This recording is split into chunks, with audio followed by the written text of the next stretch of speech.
Good morning, ladies, gentlemen, and non-binary peoples. This is Bronson's By Any Means Necessary Fantasy Football Talk for Tuesday, September 20th. This will be the Waiver Wire Wednesday video where I'm going to break down my top waiver wire targets for week 2 for you to add tonight and hopefully get tomorrow morning.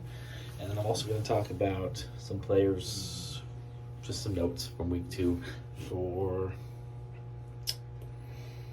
10 players. So we'll save that for the end.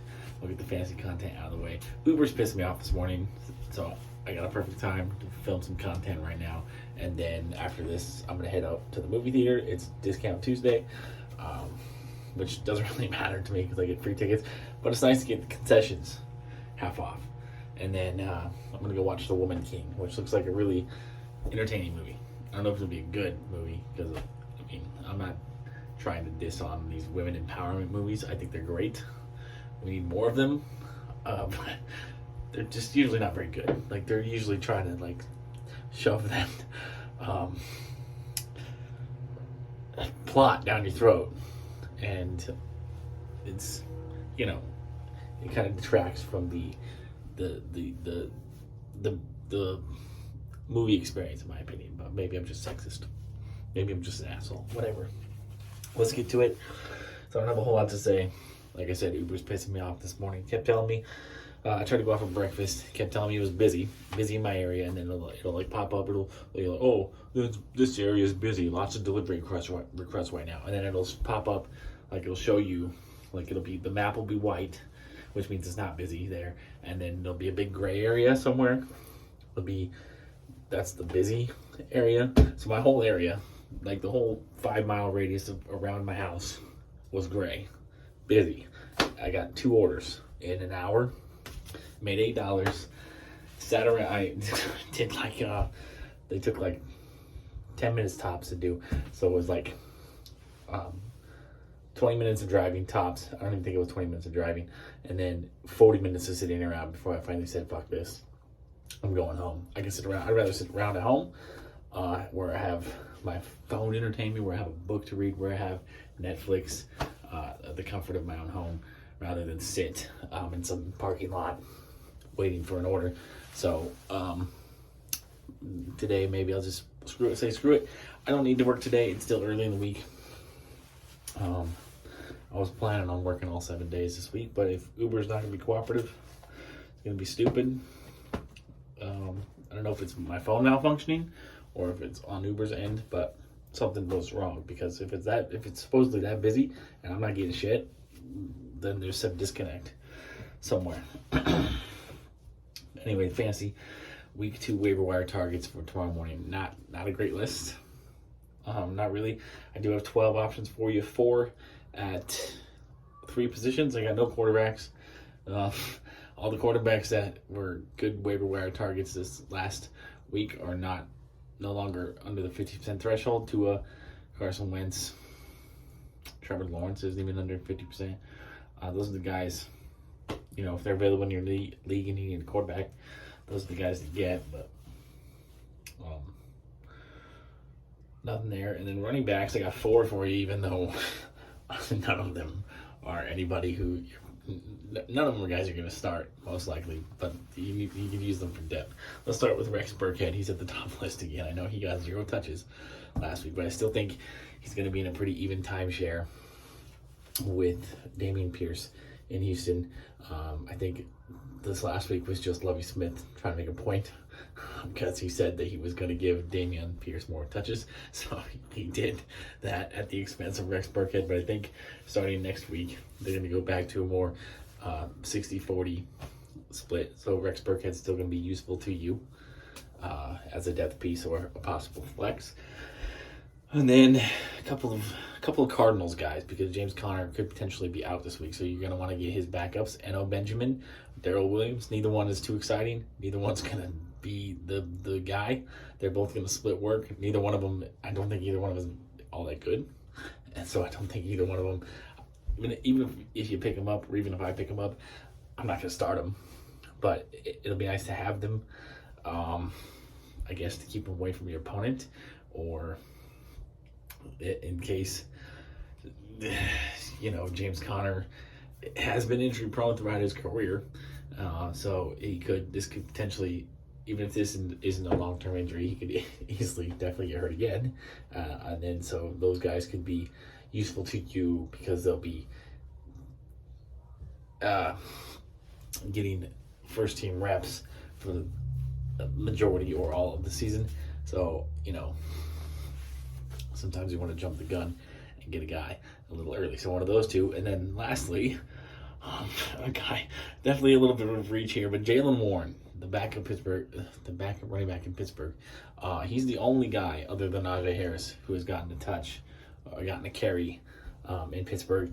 And with Najee Harris dealing with a pretty serious injury that he's somehow able to play through, he's not successfully. He hasn't been super productive, and he could aggravate that injury at any point in time, which was going to immediately vault Jaylen Warren into at least a minimum running back 2 status because of how much Pittsburgh relies on their running back.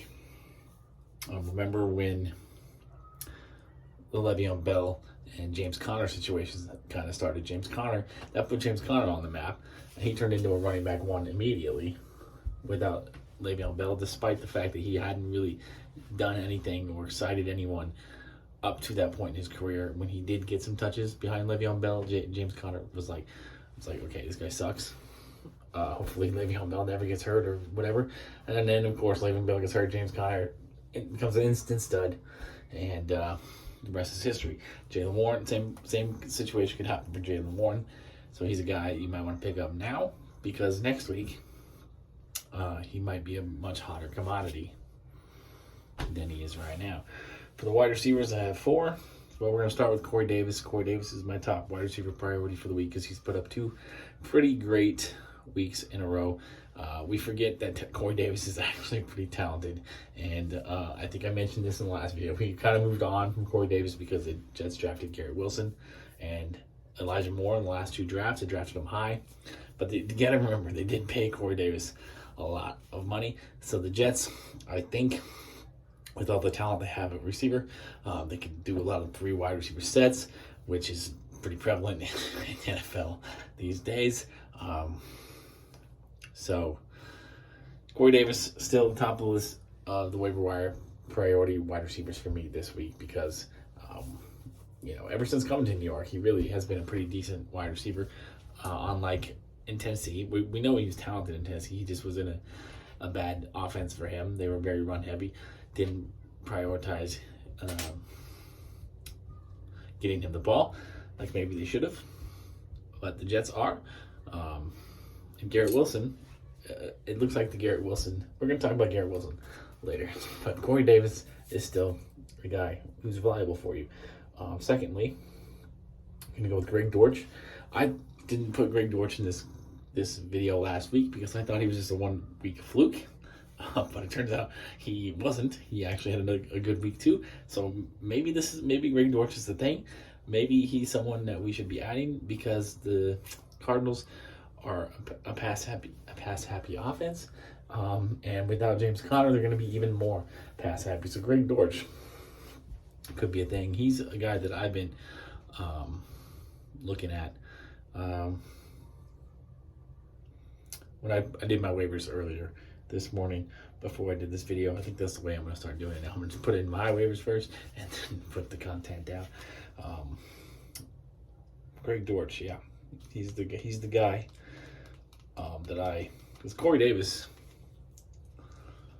although he is available in more than 50% of leagues, he's not available in many of my leagues for some reason. So Greg Dortch is the guy I'm going after. Nelson Aguilar, he's coming up a big week too for the Patriots. He's going to be a hot target for those people that are wide receiver needy this week, which despite the depth at wide receiver, it's pretty slim pickings on the waiver wire right now.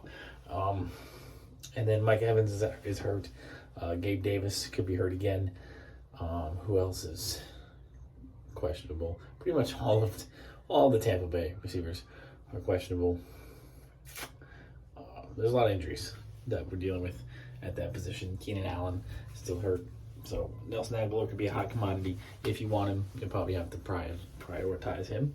And then Michael Gallup could potentially be back for the Cowboys this week. I don't think he will be, but he could be. So he's worth adding if he's still available in your league, because we know that Michael Gallup, excuse me, I'm always having to clear my throat or having like gastric problems when I'm doing these videos, because I talk. I don't stop. I'm not used to talking this much. This is just when I do these videos. So my throat and my body can't handle the getting overworked like this. Michael Gallup, we know he'll be productive, or should be productive, when he comes back, even if Cooper Rush is the one throwing him the ball. But Cooper Rush looked okay this last week. I'm still not recommending him as a streamer at quarterback, but he looked a lot better than we ever thought he would be last week. And there's already Cowboys fans who already love him more than Dak. It's crazy. The backup quarterback. Everybody always loves the backup quarterback. So that's the wide receivers and tight ends. Pretty heavy at tight end. I actually originally had 5, but I cut one out. But we got 4 tight ends for you. Tight end is a kind of a problem position right now. George Kittle is still hurt, hasn't played yet. Dalton Schultz is hurt now. Kyle Pitts is struggling. You might want one of these 4 guys to get you through week 3. My number 1 tight end priority for the week is Gerald Everett. Gerald Everett's found himself in a really good situation with Los Angeles Chargers. Justin Herbert seems to trust him, have good rapport. Gerald Everett has been very productive through the first 2 weeks of the season. And in that offense, the Chargers offense, there's no reason to think that won't continue. Reason I should have seen this coming. But I mean, Gerald Everett's never done this before in his career, even with the Rams. But he was, splitting time with Tyler Higbee. He never did this in Seattle, but he was splitting time with Will Disley. He seems to be the only guy in LA now. And another reason I didn't really trust Gerald Everett coming in, even though I should have, was just we saw the Chargers haven't really utilized the tight end in a while, since Antonio Gates got old. Jared Cook was a complete non-factor for the Chargers last year, so I just figured Justin Herbert just wasn't gonna ever. The tight end was just never gonna be a reliable option in a passing offense led by Justin Herbert, but that's not the case. Gerald Everett's been fantastic. Again, there's no reason to think that won't continue. So if you're needing a tight end help, Gerald Everett is my number 1 guy for the week. But if you can't get him, let's talk about Irv Smith, my boy Irv Smith. He almost had a monster game last night. He dropped that 60-yard touchdown pass. That would have been his second of the night. It would have put him over 100 yards receiving. He would be, if he had caught that pass, the narrative of Irv Smith would be changing a lot. He'd probably be the number 1 waiver priority overall this week, and definitely the number 1 tight end. I think Irv Smith's incredibly talented. I think he's going to have a good year. It's clear that Kirk Cousins trusts him in all areas of the field. I don't know what is holding me back from not having Irv Smith as my number 1 tight end, but I think it's just the fact that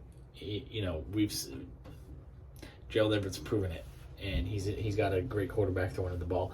Irv Smith, we're still kind of waiting for him to prove it, but Gerald Everett, Irv Smith, 1A, 1B for me this week. And then a little bit down the line, Hayden Hurst proved that he can still be productive and still get a lot of volume, even with T. Higgins on the field. So Hayden Hurst is someone who can have a pretty good floor, not a great ceiling. So far through 2 weeks, he's been consistent, and he could be. He's not gonna kill you. He's not gonna kill your team like some other guys who we're gonna talk about later.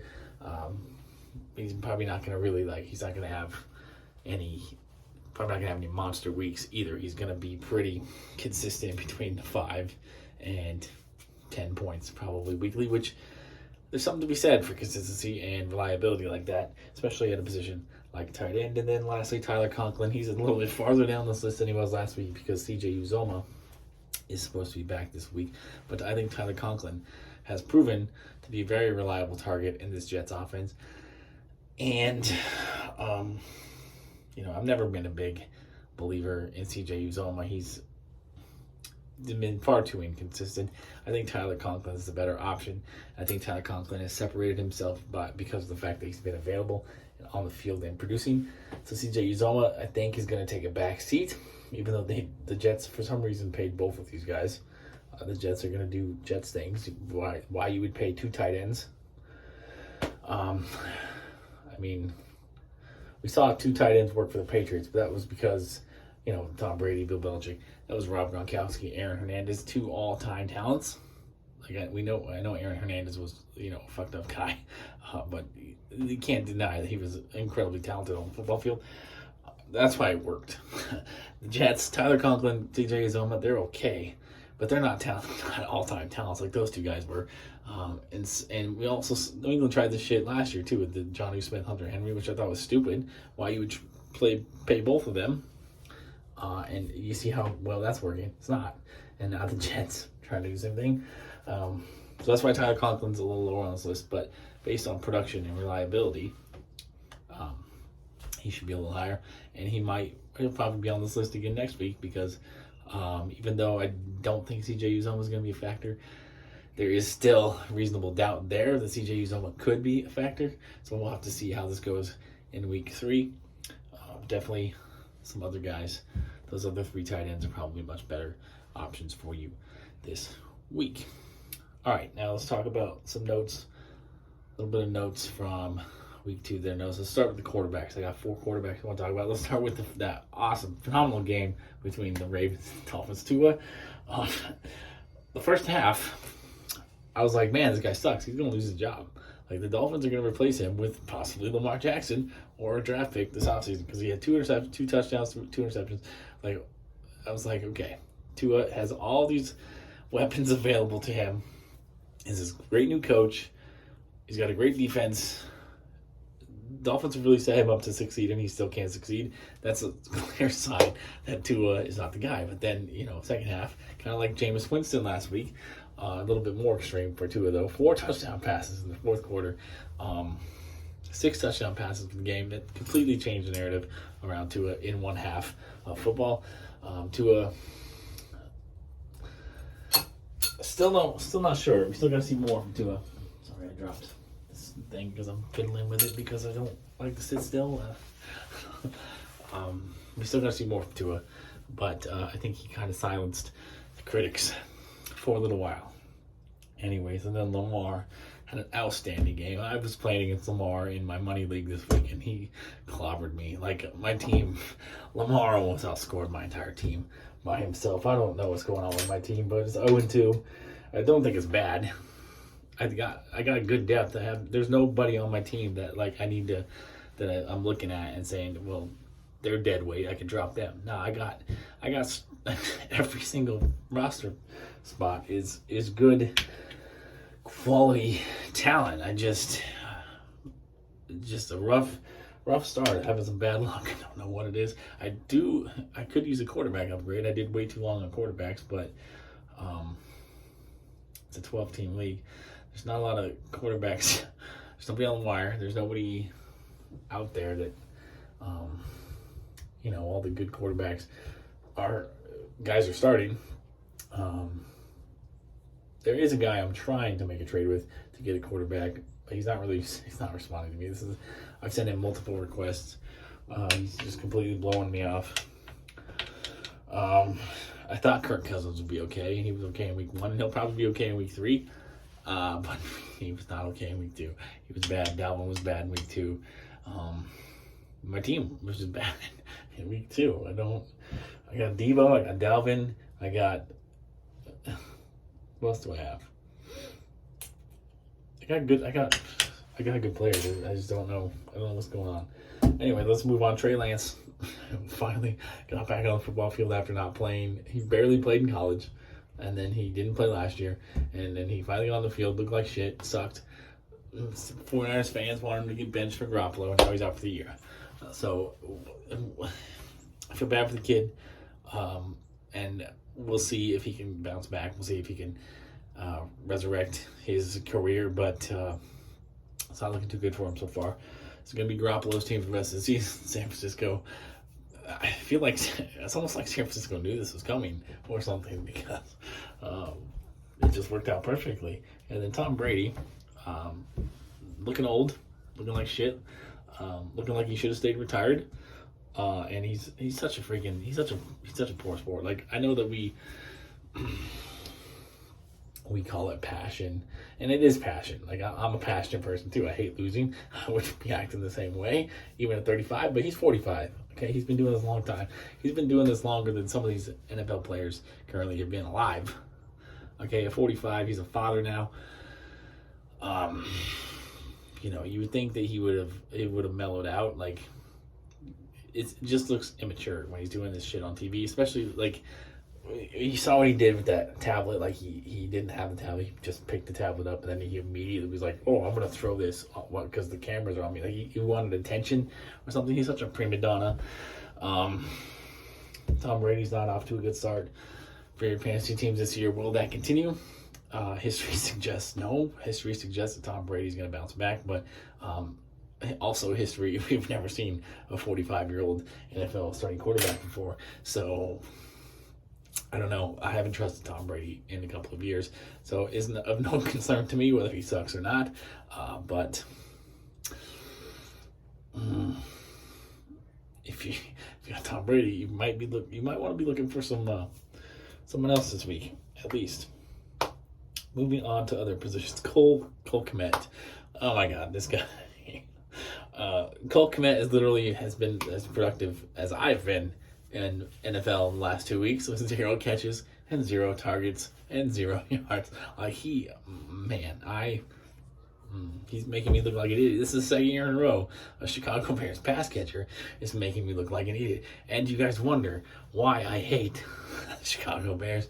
This is only contributing to the fact that I hate the Chicago Bears. Cole Kmet was my breakout candidate at tight end, and he has been completely useless. Like, I was laughing my ass off earlier because I was watching Field Yates on the ESPN fantasy thing. He was talking about, like, I can't remember exactly what he said. I'm going to end up paraphrasing, but he was talking about how there's got to be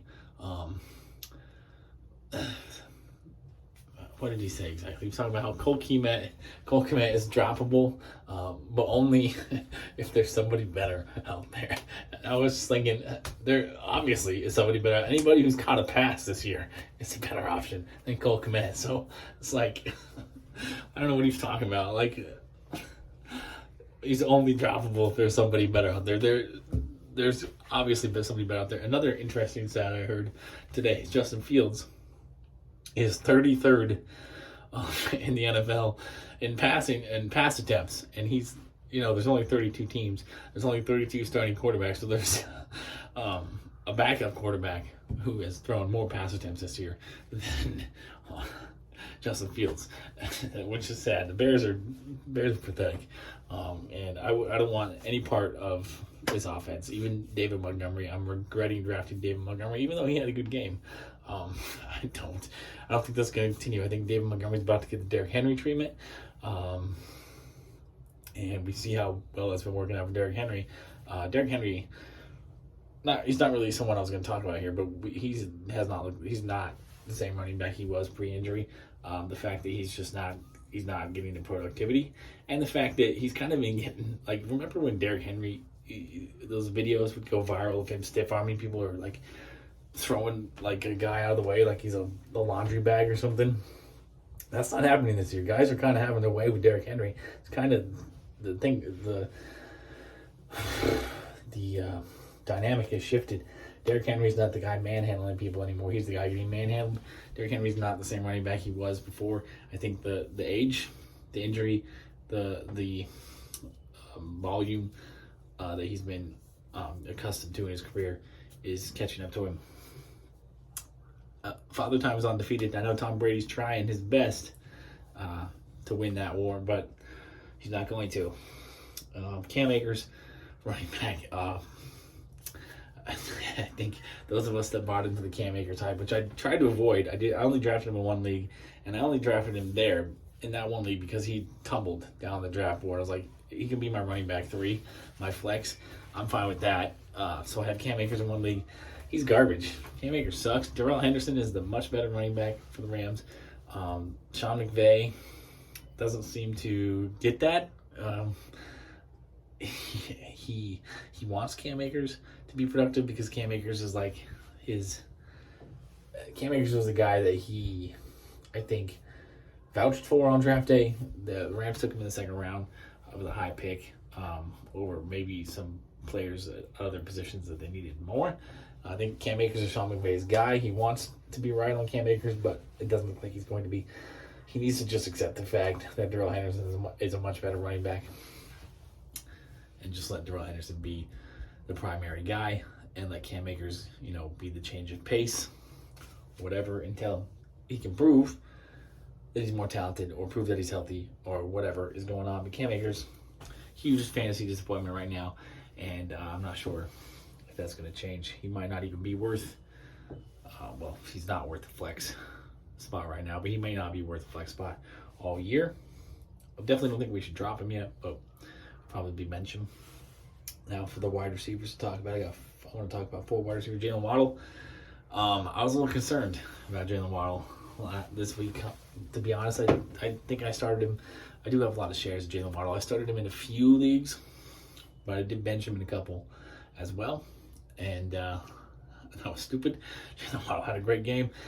I don't know why I was worried. I've been a believer in Jalen Waddle all offseason. Even with the addition of Tyreek Hill, I was a huge Jalen Waddle fan. And we saw last week that they both can be very productive. And because they're both so fast, and they both can produce after the catch. They're great. I think they're going to be great for each other.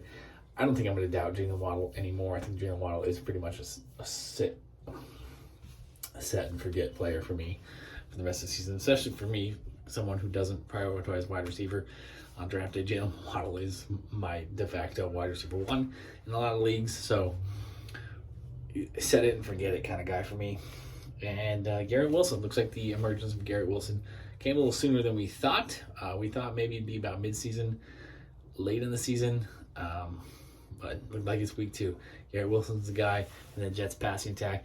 Again, it doesn't mean that Corey Davis, my number 1 wide receiver waiver priority for the week, can't still be useful. It doesn't mean Elijah Moore can't still be useful, even though I do. If I had to pick, I think Corey Davis is going to be the more sustainable one than Elijah Moore. But we'll see. When Zach Wilson gets back, Zach Wilson seemed to have a good connection with Elijah Moore. So we'll see how that changes. But as long as Joe Flacco's out there, and Joe Flacco's looked okay. He's looked kind of like the quarterback from his Baltimore days, which was a while ago now. But for now, Corey Davis is the guy I trust more than Elijah Moore. And then Christian Kirk. I was not a Christian Kirk guy. I thought he was a little overrated with the Cardinals. I thought he definitely got overpaid. But he seems to be working out for Jacksonville. Him and Trevor Lawrence are getting along just fine. Christian Kirk has 4 touchdown catches? 3? I know it's at least 3. It might be 4. I know he got 2 this week. I thought he got 2 week 1, but I know that he definitely got 1 in week 1. But yeah, Christian Kirk's looking like a steal. Draft day steal. He's a guy I completely avoided at the range he was going. Even at the range he was going, I thought he was too high, but I was wrong on that one. And Deontay Johnson, one of the guys I was really targeting in my drafts. He's still getting a lot of targets. The targets have not fallen off in the quarterback change, but the production is awful. And as long as Trubisky, I'm not gonna use all the derogatory and rude nicknames I've come up with Trubisky over the years, his time with the Chicago Bears, but he's not good. They need to make a quarterback change to Kenny Pickett. I think that'll change the whole dynamic of that offense and the whole trajectory of their season. But while Trubisky's on the field quarterbacking the Steelers, it doesn't look like that's going to bode well for Deontay Johnson. So it's hard to sit him because these targets are so high. His target share and targets are so high. And it seems like he's gonna break out. Eventually, he's gonna start producing with all the catches he's getting. But man, it's been tough sledding for him. Tough sledding for the entire Pittsburgh offense. Start the season here. So yeah, Deontay. I have a lot of shares of Deontay, and I don't know if I'm gonna be starting him in week 3. It's gonna be hard to sit him, but I might have to because he's facing the Browns. The Browns have a good secondary. It's a Thursday game, so short turnaround. I don't know, man. Deontay is gonna be really hard to trust in week 3. He's gonna be, man. I thought I drafted so well this year, and maybe I didn't. But all right, that's it. A little over half an hour. I feel like I got a lot of information in that half hour. I think it's probably my movie's probably starting. I might be late to the movie. I completely forgot that I was trying to go get this done and go to the movie. So I'm gonna have to. Luckily, it's like a 5-minute drive. So yeah, the movie showtime starts at 12:15. Trailers. That means the trailer started about 12:20. Movie probably starts 12:35. I'm probably good. I'm probably fine. I don't know why I'm worried. I hate sitting in there and watching these stupid trailers that I've seen 10 times already. And like trying not to eat my popcorn, all my popcorn before the movie even starts.